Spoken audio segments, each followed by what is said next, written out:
أعوذ بالله من الشيطان الرجيم. بسم الله الرحمن الرحيم. تنزيل الكتاب من الله العزيز الحكيم. إنا أنزلنا إليك الكتاب بالحق فاعبد الله مخلصا له الدين. ألا لله الدين الخالص والذين اتخذوا من دونه أولياء ما نعبدهم إلا ليقربونا إلى الله زلفى إن الله يحكم بينهم فيما هم فيه يختلفون إن الله لا يهدي من هو كاذب كفار. لو أراد الله أن يتخذ ولدا لاصطفى مما يخلق ما يشاء سبحانه هو الله الواحد القهار. خلق السماوات والأرض بالحق يكبر الليل على النهار ويكبر النهار على الليل وسخر الشمس والقمر كل يجري لأجل مسمى ألا هو العزيز الغفار.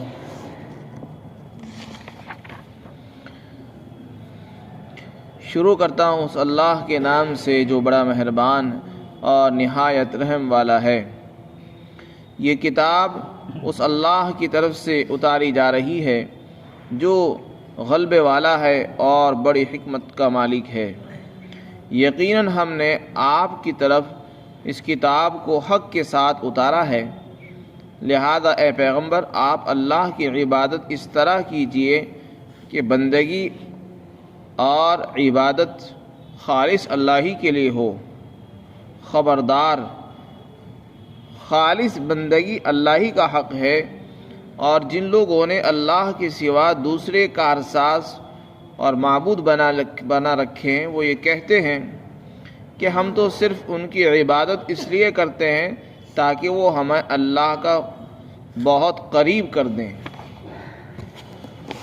اللہ رب العزت ارشاد فرماتے ہیں کہ بے شک اللہ ہی ان کے درمیان فیصلہ فرمائے گا ان باتوں میں جن میں وہ آج اختلاف کر رہے ہیں۔ یقیناً اللہ تعالیٰ اس شخص کو ہدایت نہیں دیتا جو جھوٹا ہوتا ہے اور کافر ہو۔ اگر اللہ تعالیٰ کسی کو اولاد بنانا چاہتا تو وہ اپنی مخلوق میں سے جس کو چاہتا منتخب کر لیتا، لیکن وہ اولاد سے پاک ہے، وہ اکیلا ہے، اللہ ہے اور غلبے کا مالک ہے۔ اسی نے آسمانوں کو زمین کو حق کے ساتھ پیدا فرمایا، اور وہی رات کو دن پر لپیٹ دیتا ہے اور دن کو رات پر لپیٹ دیتا ہے، اور اسی نے سورج اور چاند کو تابع بنا دیا ہے، اور ہر چیز اور ان میں سے ہر ایک وقت مقررہ تک کے لیے رواں دواں ہیں اور جاری ہے۔ خبردار، اللہ ہی غلبے والا ہے اور وہی بڑا بخشنے والا ہے۔ یہاں سے سورہ زمر شروع ہو رہی ہے۔ یہ سورت مکی صورتوں میں سے ہے۔ اللہ تعالیٰ نے اس سورت کے اندر توحید کو بیان فرمایا ہے اور رسالت اور رسول اللہ کی نبوت کو بھی ثابت فرمایا۔ سب سے پہلے نبوت کے متعلق فرمایا کہ دیکھو آپ کے پاس قرآن کریم اتارا جا رہا ہے، اور یہ قرآن اللہ کا کلام ہے جو انتہائی غلبے کا مالک ہے اور حکمتوں والا ہے۔ اس میں رسول اللہ کی نبوت اور رسالت کو ثابت فرمایا، اور اللہ کے کلام ہونے کی طرف اشارہ فرمایا کہ قرآن اللہ ہی کا کلام ہے، کسی انسان کا، فرشتے کا، جنات کا بنایا ہوا کلام نہیں ہے۔ اللہ رب العزت اپنی طرف نسبت کر کے فرما رہے ہیں کہ دیکھو یہ کتاب جو اتاری گئی ہے یہ اللہ کی طرف سے اتاری گئی ہے، اس کو اللہ کا کلام سمجھو، اس کو کسی نبی اور رسول کا یا کسی انسان کا کلام مت سمجھو۔ نسبت سے چیزوں کی اہمیت ہوتی ہے، چونکہ یہ نسبت بڑی ہے اس لیے قرآن کی بھی نسبت کے اعتبار سے عظمت ہونی چاہیے، اس کی قدردانی ہونی چاہیے۔ یہ تو ہمارے لیے بڑی خوش بختی اور خوش نصیبی ہے کہ ہمارے درمیان اللہ کا کلام ہے۔ اللہ کی ذات سے نکلا ہوا مقدس کلام ہمارے درمیان میں ہے، اس سے بڑھ کر اور کیا نعمت ہو سکتی ہے؟ اب ضرورت ہے اس بات کی کہ ہم اس کی قدر کریں، اس کو لیں، اس پر عمل کریں اور اس کو زندگی میں اتاریں۔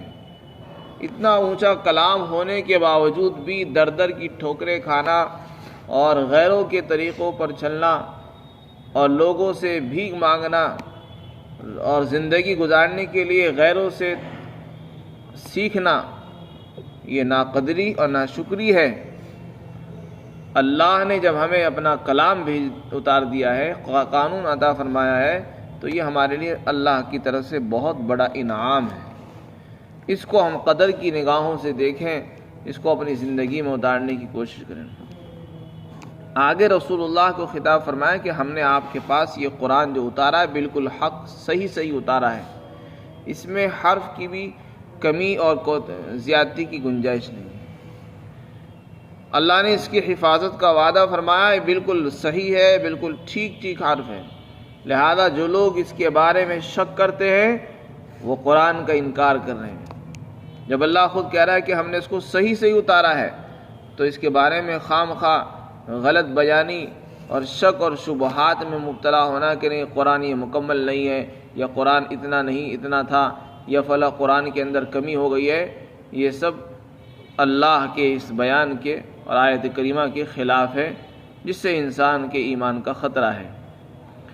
اس کے بعد ارشاد فرمایا، نبی پاک صلی اللہ علیہ وسلم کو خطاب ہے، سنانا پوری امت کو ہے۔ اللہ تعالیٰ اسی طرح فرماتے ہیں کہ دیکھو اے نبی، آپ جب اللہ کی عبادت کرو تو اس طرح عبادت کرنا کہ خالص عبادت اللہ ہی کے لیے ہو، اس میں کسی اور کی شرکت ہی نہیں ہونی چاہیے۔ پھر آگے دوبارہ فرمایا، خبردار، خالص عبادت اور بندگی یہ اللہ کا حق ہے، کسی دوسرے کا حق ہے ہی نہیں، نہ کسی نبی کا حق ہے۔ کوئی نبی بھی ہو اس کی بھی عبادت جائز نہیں، کوئی کتنا ہی بڑا ہو، عالم ہو، بزرگ ہو، اللہ کا ولی ہو، اور کوئی کتنا ہی بڑا علامہ بلکہ نبی بھی ہو، عبادت اس کی بھی نہیں کی جا سکتی۔ عبادت صرف اللہ کا حق ہے، بندگی اسی کا حق ہے۔ لہذا ہم کو چاہیے کہ صرف اللہ کی عبادت کریں، اس میں کسی بھی نیت سے کسی کو شریک نہ کریں۔ یہ بات اس لیے اللہ تعالیٰ کھول کے بیان فرما رہے ہیں۔ آج کے زمانے میں بھی اور اسی طرح مکہ مکرمہ میں مشرکین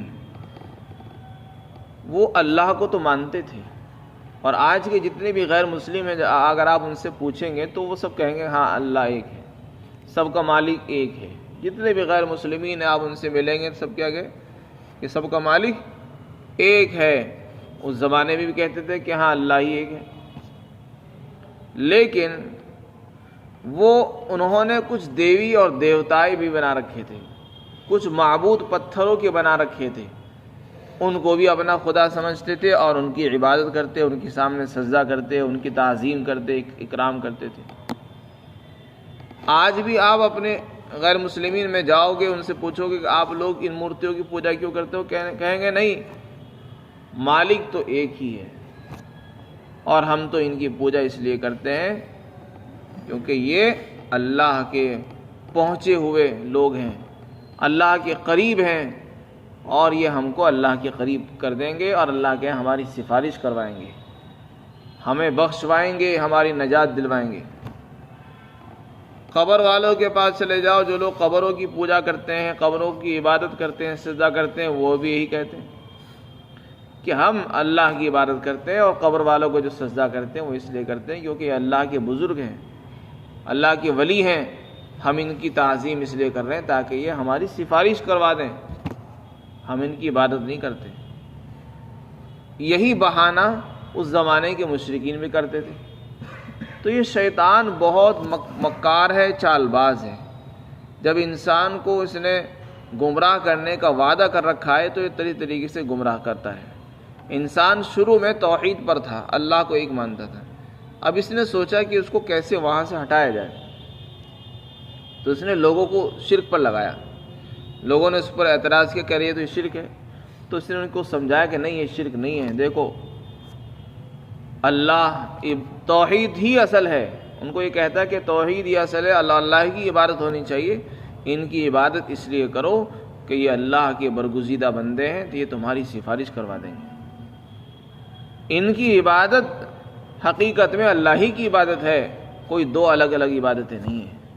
تو اس طریقے سے وہ آہستہ آہستہ شرک پر لے کر آتا ہے۔ چنانچہ بہت سے لوگوں سے ملاقات ہوئی اور ہوتی ہے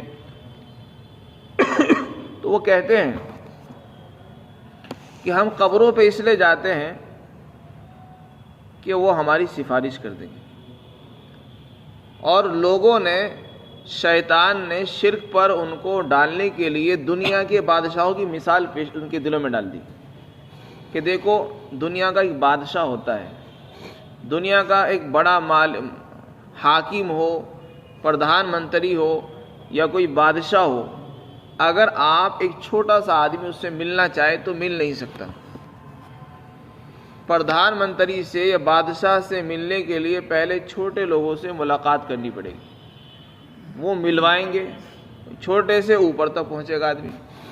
تو بڑے مالک سے، بڑے بادشاہ سے ملنے کے لیے پہلے چھوٹے چھوٹے وزیروں سے رابطہ کرنا پڑے گا، پھر وہ آپ کی سفارش آگے پہنچائیں گے، تب جا کے آپ کو وہاں جانے کے لیے اجازت ملے گی۔ تو یہ شیطان نے اس طریقے سے دلوں میں یہ بات ڈالی کہ دیکھو جیسے دنیا کے اندر ایک بادشاہ سے ملنا مشکل ہے، اسی طرح اللہ تو بہت بڑا بادشاہ ہے، اللہ تک پہنچنے کے لیے پہلے ان بزرگوں کا سہارا اور ان دیوی دیوتاؤں کا سہارا لینا پڑے گا، یہ ہماری سفارش کریں گے تب جا کے ہم اللہ سے ملیں گے۔ اس طریقے سے شیطان نے ہمیں شرک پر ڈالا ہے، اور بہت سے لوگوں کو ڈال رکھا ہے، لوگوں کی بات سمجھ میں آ جاتی ہے، جبکہ اللہ قرآن میں خود کہہ رہا ہے کہ میں تو تمہاری شہرک سے بھی زیادہ قریب ہوں، مجھے پکارو تو صحیح، میں تو خود پکار کو سنتا ہوں، میرے پاس آنے کے لیے کسی سہارے کی ضرورت نہیں ہے، میرے پاس تو براہ راست بغیر کسی واسطے کے آ جاؤ۔ دنیا کے بادشاہوں پر مجھے قیاس مت کرو، یہ جو تم کر رہے ہو یہ شیطانی چال ہے۔ دنیا کے بادشاہ اپنے تک پہنچنے کے لیے بہت سارے واسطے لگواتے، لیکن مجھے واسطہ نہیں چاہیے۔ رات کو اللہ تعالیٰ کہہ رہے ہیں کہ ہے کوئی معافی چاہنے والا جس کی میں معافی مانگوں، ہے کوئی مانگنے والا جو مجھ سے مانگے میں اس کو عطا کروں۔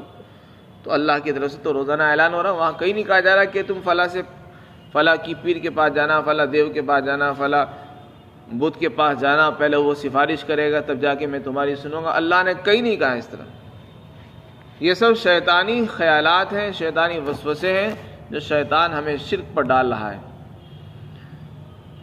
تو یہی بہانہ انہوں نے کیا تھا، ان سے کہا جاتا تھا کہ تم ان بتوں کی پوجا کیوں کرتے ہو؟ کہنے لگے کہ ہم پوجا تو اللہ کی کرتے ہیں، لیکن ان کے پاس اس لیے آتے ہیں کہ یہ ہمیں اللہ کے قریب کر دیں گے، اللہ کے ہماری سفارش کروائیں گے، ہمیں بخشش دلوائیں گے، ہمارے گناہوں کو معاف کریں گے، اس لیے ہم کرتے ہیں۔